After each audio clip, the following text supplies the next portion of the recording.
ఎన్నికలు ఫేస్ చేసిన ప్రతిసారి కూడా లాస్ట్ సెకండ్లలో మాత్రమే డిసైడ్ చేస్తారు. ఎందుకు అంటే ఈ టెన్షన్ ఆయనకి. ఒకటి సూటిగా చెప్పలేడు, ముందు ప్రతిసారి ఒక టీముని పంపించడం, ఆ టీం ఏముంటుంది అవతలోళ్ళ వెర్షన్ ఏంటో తెలుసుకుని రావడం, ఈయన దగ్గరికే వస్తాడు. టీం ఎందుకు తొక్కలేదు అక్కడ, ఈయనే కూర్చోబెట్టుకుని ఏమయ్యా నా వైఖరి ఇది, నీ ఆలోచన ఏంటి, లేదు నీ ఆలోచనతో అయితే వర్కౌట్ కాదు అని మొహాన చెప్పేయడానికి ఫీలింగ్. ఈ మధ్యలో ఉన్నటువంటి వాళ్ళ ద్వారా చెప్పిస్తారు. అది తన వైఖరి చెప్తాడు కానీ అవతలోడి వైఖరిని తెలుసుకోరు, దాని వలన వచ్చేటటువంటిదే.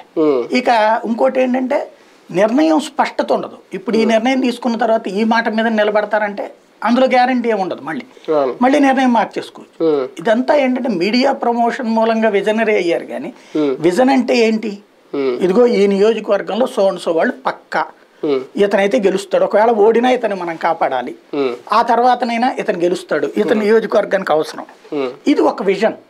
అంతేగాని అమరావతి విజన్ లాగా ఉంటుంది. అంటే విజన్ అంటే పార్టీకి సంబంధించి ఒక విజన్ ఉండాలి, రాష్ట్రానికి సంబంధించి ఒక విజన్ ఉండాలి.